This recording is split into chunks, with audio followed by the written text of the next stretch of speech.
안녕하세요. 주식의 소리의 애소리입니다. 6월의 첫 타자 범안퓨얼셀이 분위기를 좀 반전시켜줄 수 있을까 약간의 기대를 걸어보기는 했는데 결과가 썩 좋지는 않습니다. 시장이 워낙에 불확실성이 크고 변동성이 큰 상황인데다가 성장주가 주목받을 수 있는 환경이 아니잖아요. 그래서 수소 테마로서 예전처럼 아주 큰 점수를 받지는 못한 것 같아요. 잠수함 위주라는 부분이 조금 아쉽기도 했었고요. 네, 그럼 보겠습니다. 수요 예측 경쟁률 751.39대 1이 나왔어요. 아주 폭망까지는 아니지만 그렇다고 절대 높지 않습니다. 1000대 1 미만이면 높다고 보기는 어렵죠. 작년 평균치보다도 많이 낮은 수준이에요. 그래도 992개의 기관이 참여하기는 했습니다. 기관 투자자들로부터 아주 외면받았다고 보기는 어렵고요. 그냥 보통의 관심을 받았다 정도로 얘기를 해야겠네요. 2022년 올해 공모주들과 경쟁률을 비교해서 보면 딱 중간치 정도라고 볼 수 있겠죠. 너무 애매합니다. 다음, 신청가격 분포표 보겠습니다. 그래도 다행인 게요. 기관들 대부분이 공모가 상단인 4만원 이상을 적어냈습니다. 가격 미제시 포함 신청 수량 기준으로 96.09%가 4만원 이상을 써냈고요. 상단 초과 비율은 34.57% 정도가 되겠습니다. 공모가 하단인 32,200원과 32,200원 미만 분포도 조금 있기는 합니다만 그래도 대부분은 상단 이상을 적어냈다. 여기에 의미를 둬야 될 것 같아요. 이 신청가격 분포표를 보면 그래도 참여한 기관들은 진짜 배정을 받으려는 목적을 가지고 수요 예측에 참여한 경우가 더 많았다라고 예상을 해볼 수가 있습니다. 기관들이 수요 예측에 참여는 했지만 받을 생각이 별로 없을 때는요. 일부러 하단에 한참 못 미치는 가격을 적어내는 경우도 꽤 많거든요. 못 받아도 그만이다 라는 느낌인 거죠. 하지만 범안퓨얼셀 대부분 상단 이상을 적어낸 것을 보니까요. 상단을 적어내서라도 받아보자 라는 기관들이 꽤 있었던 것으로 보입니다. 그래서 공모가는 최상단인 4만원에 확정이 됐고요. 네, 넘어가서 확약 비율 보겠습니다. 참여 건수 기준으로는 7.66%가 의무보유 확약을 신청했고요. 신청 수량 기준으로는 10.75%가 되겠습니다. 참여 기관 수가 76개로 아주 적지는 않기 때문에 기관 배정 시에 확약을 신청한 기관들에게 높은 비율로 배정을 해준다면 최종 확약 비율은 조금 올릴 수 있지 않을까 싶어요. 네, 확약 비율 10.75%면 퓨런티어나 풍원정밀 그리고 G2파워와 비슷한 수준입니다. 세 종목 모두 상장일에 수익을 안겨줬던 종목들이죠. 그래서 절대적인 수치가 의미있게 높지는 않지만 그래도 무난한 수준이다라고 볼 수 있겠습니다. 네, 넘어가서 기관 유형별로 확약을 신청한 현황을 보시면 해외 기관 투자자들은 전멸, 아무도 신청을 안 했고요. 국내 운용사들이 비교적 적극적으로 참여했다라는 것을 확인할 수가 있었습니다. 자, 아무튼 공모 개요 다시 정리할게요. 공모가는 상단인 4만원에 확정이 됐고요. 이로써 총 공모 규모는 854억 원, 시가총액 3,507억 원에 해당하는 규모가 작지 않은 공모주 되겠습니다. 청약은 내일부터 9일까지 진행되고요. 환불까지 4일이 걸립니다. 상장은 17일로 예정이 되어 있고요. NH와 한투, 하이, DB 총 4개 증권사에서 청약 가능하다는 거 체크하시면 되겠습니다. 상장 직후에 유통 가능한 주식 수, 상장 주선인의 의무 인수분이 조금 줄어들어서요. 상장 예정 주식 총수가 876만 1000주로 조금 감소했고요. 이 중에 35.83%가 상장 당일 바로 유통 가능한 물량입니다. 금액으로 1256억 원. 이 중에 기존 주주 비율 13.03%가 존재하고요. 기존 주주는 재무적 투자자들이고요. 이번에 엑시트할 확률이 꽤 높을 것으로 저는 생각을 합니다. 여기까지 수요 예측 결과만 정리를 하자면 경쟁률 참 애매하죠. 작년 평균보다 낮으니까 낮은 편이라고 봐야 될 것 같아요. 그렇다고 청담 글로벌이나 대명에너지 이런 친구들 수준으로 낮은 건 아니고요.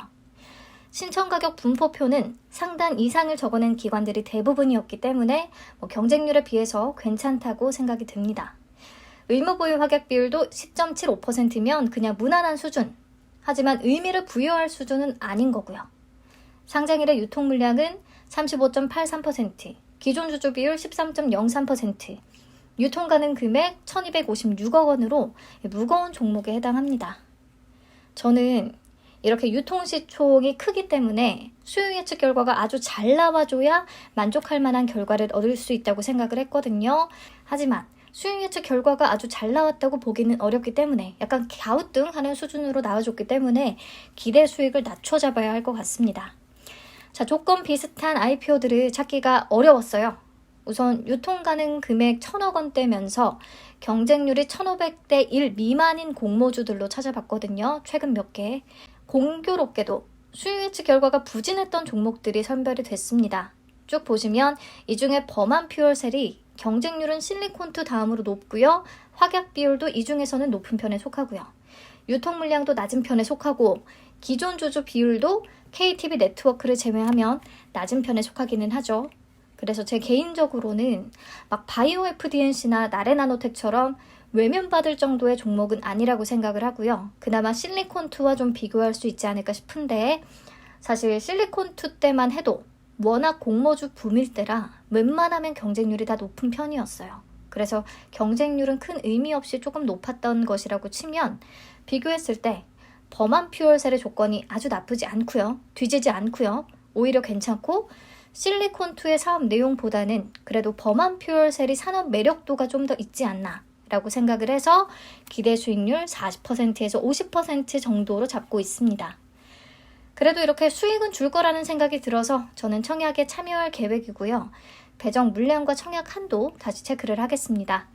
NH투자증권의 배정 비율이 가장 높고요. 나머지는 물량이 너무 적습니다. 제가 참고 청약 건수는 각 증권사별 최대 청약 건수를 적어놓기는 했는데 큰 의미는 없겠고요. 쭉 대충 보시면 수익 예측 결과가 애매하기는 하지만 주당 단가가 4만 원으로 높은 편에 속하기 때문에 균등만이라도 참여하는 분들이 꽤 많으실 것 같아요. 50% 수익이 난다고 해도 2만 원을 버는 거니까. 그래서 결국에 균등은 추첨 한 주가 될 확률이 높을 것 같습니다. 그리고 각 증권사별 청약 한도 볼게요. NH투자증권 100% 등급 기준 16,000주까지 청약 가능합니다. 청약 증거금으로는 3억 2천만 원 되겠어요. 한도가 좀 넉넉한 편이죠. 공모 규모가 꽤 크다 보니까. 그리고 NH투자증권도 지금 온라인 수수료 2,000원이 신설됐는데 나무 멤버스 고객이라면 수수료가 면제되거든요. 현재 나무 멤버스 무료 체험하기를 운영하고 있어요. 나무 MTS에 접속을 해서 홈화면 아래에 나무 멤버스 무료 체험하러 가기 눌러서 내용을 확인해 주시면 되겠고요. 수수료 무료 혜택 여기서 적용을 받으시면 되겠습니다. 가입하시고. 한투는 50% 등급이면 3천만 원까지 밖에 청약이 안 돼요. 한도 때문에 더더욱 NH투자증권으로 몰릴 수밖에 없을 것 같네요. 그리고 투자 설명서상에는 한투의 경우 최소 청약 수량이 20주인 것으로 표가 나와 있어서 내일 다시 체크를 해봐야 될 것 같습니다. 하이투자증권은 우대 등급 따로 없고요. 1,500주까지 청약 가능합니다. DB금융투자도 마찬가지예요. 1,500주까지. 계좌는요. 한투를 제외하고는 다 오늘까지 개설해야 청약 참여 가능합니다. 데드라인 확인하시면 되겠고요. 자, 지금부터는 제가 에코캡 실권주 대 범한 퓨얼셀 청약 판단을 위해서 저만의 예측치들을 기반으로 이래저래 좀 계산하는 과정을 거칠 예정입니다. 수많은 가정을 기반으로 할 테니까 그냥 참고만 해서 여러분들도 나름의 기준 세워놓고 대응을 하시면 좋겠네요.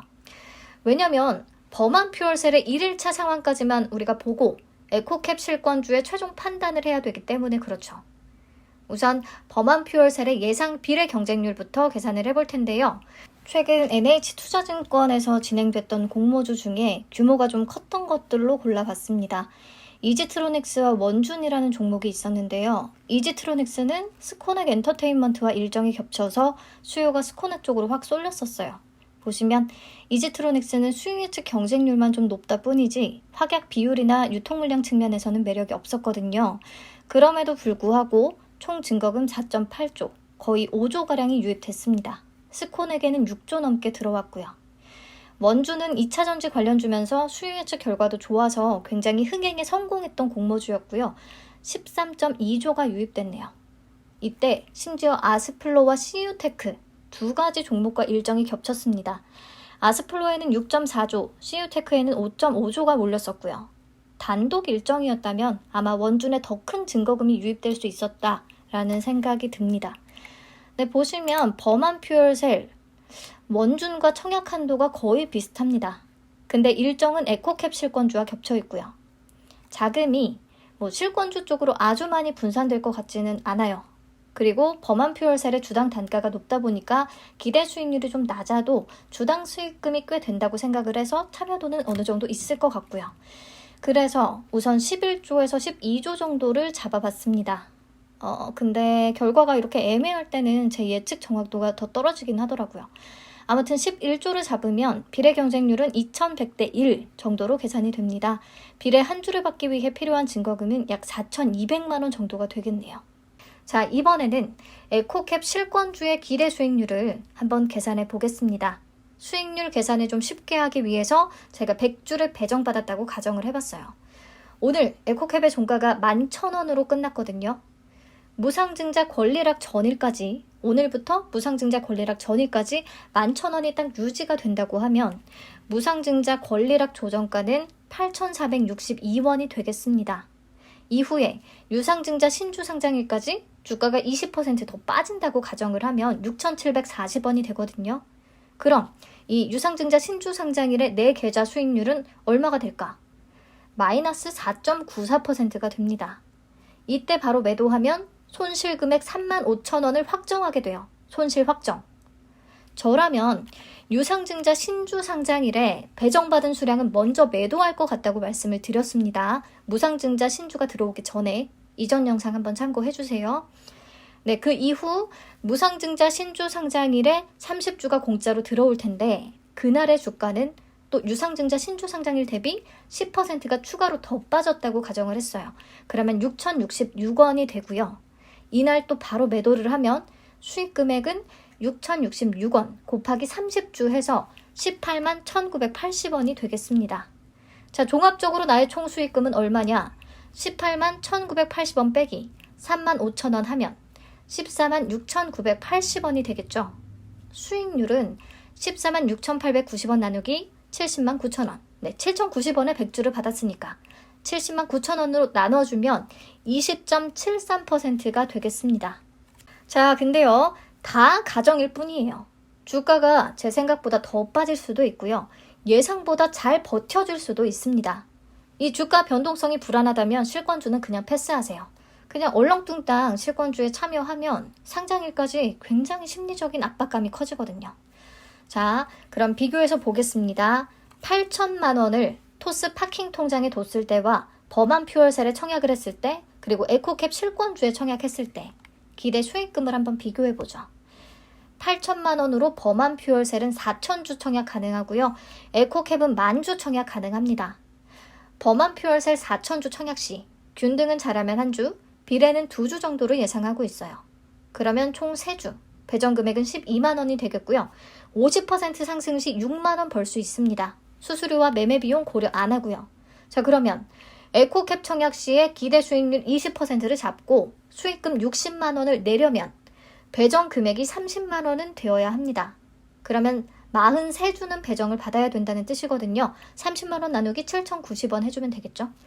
네, 10,000주 청약해서 43주를 배정을 받으려면 에코캡의 경쟁률은 232대 1 미만이 되어야 합니다. 우선은 쭉 보면 토스 파킹 통장에 두는 것보다는 어떤 거든 청약을 좀 하는 게 더 나을 것 같다는 생각이고요. 범한 퓨얼셀이냐 에코캡이냐는 내일 에코캡의 최종 경쟁률을 보면서 판단하시면 될 것 같아요. 저라면 한 250대 1을 넘어갔다. 에코캡 실권주의 경쟁률이 250대 1을 넘어갔다. 그러면 그냥 범한 퓨얼셀에 청약을 할 것 같네요. 자, 근데 여러분들 범한 퓨얼셀의 경쟁률이 예상보다 높을 수 있습니다. 물론 에코캡의 기대 수익률도 예상보다 더 높을 수 있고요. 반대로 낮을 수도 있고요. 에코캡은 내일 주가까지 추이를 또 체크하고 결정을 하셔야겠죠. 근데 어쨌든 범한 퓨얼셀의 1일차 데이터까지만 보고 에코캡의 청약 여부를 결정해야 하기 때문에 그냥 나름의 데드라인을 미리 정해놓고자 한번 해봤어요. 여러분들도 각자 직접 고민해보고 판단하시기 바랍니다. 내가 쓸 수 있는 가용자금 내에서 에코캡 실권주는 몇 주나 청약이 가능한지, 범한 퓨얼셀은 몇 주나 청약 가능한지, 예상 기대 수익금이 어느 정도인지 계산을 하고 미리 하고 비교해서 꼭 결정하세요. 그래야 어떤 결과를 우리가 맞닥뜨리더라도 남 탓하지 않을 수 있거든요. 자, 실권주는 다시 말씀드리지만 청약 후 상장일까지 기간 동안 주가에 엄청난 급변동이 생길 수도 있습니다. 그런 위험이 있기는 하니까 이런 게 불안하다면 그냥 범한 퓨어셀에 청약을 하시면 되겠어요. 네, 수익 예측 결과가 애매하다 보니까 영상을 만드는 저도 머리가 왠지 더 아팠어요. 얼른 저녁 먹고 쉬어야겠습니다. 여러분들도 편안한 저녁 시간 보내세요.